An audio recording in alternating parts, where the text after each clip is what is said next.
ഞാൻ ഈ ഹാൻസിനെ കുറിച്ച് പറഞ്ഞപ്പോൾ ഞാൻ പറഞ്ഞു ഹാൻസ് എന്ന് പറയുന്ന ആ സൈക്കോട്രോപിക് സബ്സ്റ്റൻസിന് 9 ഗ്രാം തൂക്കമാണ്. അതിനകത്ത് പുകല വിത്ത് പോളിപർപ്പിൾ മെറ്റീരിയൽ, പാരാനട്ട് ഫിനോൾ, സിൽട്രിക് ആസിഡ്, അതിനകത്ത് ചുണ്ണാമ്പുണ്ട്. അതിങ്ങനെ തിരുമി ചുണ്ടടി വെക്കുമ്പോൾ ഈ ചുണ്ടിനടിയിൽ അതിനകത്ത് ഗ്ലാസ് പൗഡർ കുപ്പിച്ചിലുണ്ട്. അത് ഇങ്ങനെ മൃദുല ഭാഗത്തെ കുത്തി മുറിവേൽപ്പിക്കും. അതിലൂടെ ലഹരി പദാർത്ഥം തലച്ചോറിലേക്ക് ഇരച്ചെത്തും.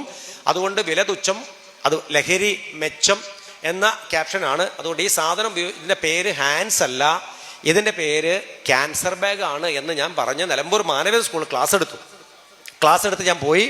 2 ദിവസം കഴിഞ്ഞപ്പോൾ ടീച്ചർ എന്നെ വിളിച്ചിട്ട് പറഞ്ഞു, ഫിലിപ്പ് സാറേ നിങ്ങളൊന്നും ഞങ്ങളുടെ സ്കൂളിലേക്ക് വരണം, വലിയൊരു സംഭവം ഉണ്ട്. നിങ്ങൾ ക്ലാസ് എടുത്ത് പോയതിന് ശേഷം എൻ്റെ ഇവിടെ സ്കൂളിലെ ഒരു കുട്ടി കത്തെഴുതി.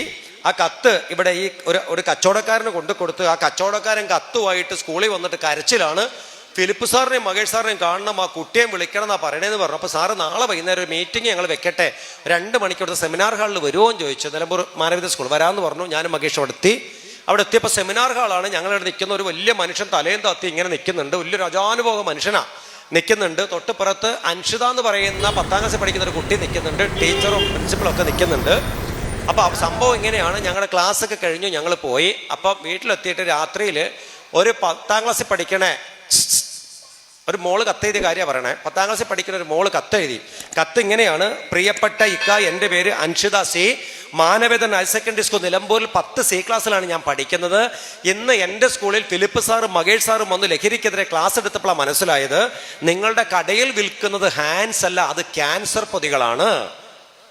എൻ്റെ ക്ലാസ്സിൽ പഠിക്കുന്ന വിവേകും എൻ്റെ ക്ലാസ്സിൽ പഠിക്കുന്ന നജീബും നിങ്ങളുടെ കടയിൽ നിന്നാണ് ഈ ലഹരി പദാർത്ഥങ്ങൾ വാങ്ങി ഉപയോഗിക്കുന്നത്. പ്രിയപ്പെട്ട ഇക്ക, എൻ്റെ ബാപ്പ ഒരു ഓട്ടോറിക്ഷ തൊഴിലാളിയാണ്. ഈ രാത്രി 12:20 ഞാൻ ഈ കത്തെഴുതുന്നത് വേദനയോട് കൂടിയിട്ടാണ്. എപ്പോഴാണോ നിങ്ങൾ എൻ്റെ കത്ത് വായിച്ചു തരുന്നത് അപ്പോൾ നിങ്ങളുടെ കടയിലെ സകല ക്യാൻസർ പൊതികളും എടുത്ത് ഉപേക്ഷിക്കുമെന്ന് ഞാൻ വിശ്വസിച്ചു കൊള്ളട്ടെ. സ്നേഹപൂർവ്വം Anshitha C, Manavedan higher secondary school Nilambur. എന്നിട്ട് ഈ മോള് പറയാ, സാർ എന്നിട്ട് ഞാൻ ഉറങ്ങാതെ കിടന്നു. രാവിലെ വീണ്ടും അവൾ എഴുന്നേറ്റിട്ട് ആ കുട്ടി 2 വരി കൂടി എഴുതി: പ്രിയപ്പെട്ട ഇക്ക, നിങ്ങൾക്ക് 3 പെൺകുട്ടികളല്ലേ? പലപ്പോഴും കടയുടെ പുറത്ത് അവർ ഇരിക്കുന്നത് ഞങ്ങൾ കാണാറുണ്ട്. ഭാവിയിൽ അവരെ വിവാഹം ചെയ്ത് കൊടുക്കുന്ന സമയത്ത് അവരെ കെട്ടിക്കൊണ്ടുപോകുന്ന പുരുഷന്മാർ കടുത്ത ലഹരി പദാർത്ഥങ്ങൾക്ക് അടിമപ്പെട്ടവരാണെന്ന് തിരിച്ചറിയുമ്പോൾ ഒപ്പ എന്ന സ്ഥാനത്ത് നിന്ന് ചിന്തിക്കുമ്പോൾ നിങ്ങൾക്ക് സങ്കടം വരുമോ ഇല്ലയോ?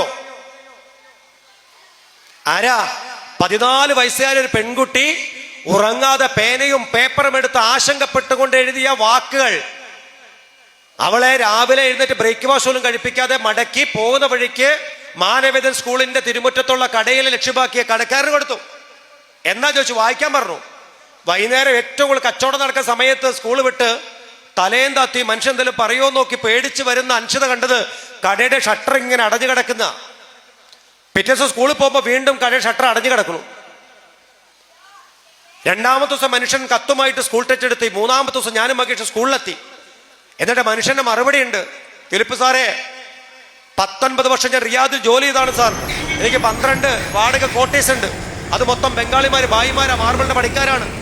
പക്ഷെ എനിക്കൊരു ചെറിയ ഈ പറയുന്ന സ്റ്റേഷനറിയും ബുക്കും ഈ പറയുന്ന മുട്ടായികളും പോപ്കോണൊക്കെ വിൽക്കുന്ന കടയാണ് സാറേ. തൊട്ടപ്പുറത്ത് ഇതുകൊണ്ട് പലചരക്കടയുണ്ട്. പക്ഷേ ഈ പലചരക്കടയിൽ ഹാൻസ് കൊടുത്തിട്ടില്ലെങ്കിൽ ഈ ബംഗാളിമാര്, ഭായിമാരുടെ സാധനങ്ങളൊന്നും വാങ്ങൂല സാറേ. ഓർക്ക് വേണ്ടി കൊടുത്തതാണ്, അപ്പൊ കുട്ടികൾ വാങ്ങിയിട്ടുണ്ടാവും. അല്ല, ഞാൻ ഓർക്ക് കൊടുത്തല്ല സാർ. എന്നിട്ട് ഈ മനുഷ്യൻ പറയാണ്, 5 പ്രാവശ്യം നിലമ്പൂർ പോലീസ് എന്നെ പിടിച്ചിട്ടുണ്ട് സാർ. 5 പ്രാവശ്യം നിലമ്പൂർ പോലീസ് എന്നെ പിടിച്ചിട്ടുണ്ട് ഈ സാധനം വിറ്റിട്ടുണ്ട്. അന്നൊന്നും എനിക്ക് നിർത്താൻ തോന്നിയിട്ടില്ല സാറേ. പക്ഷെ ഇപ്പൊ എന്റെ കണ്ണ് തുറപ്പിച്ച് ഈ പൊന്നുമോളം നോക്കണം.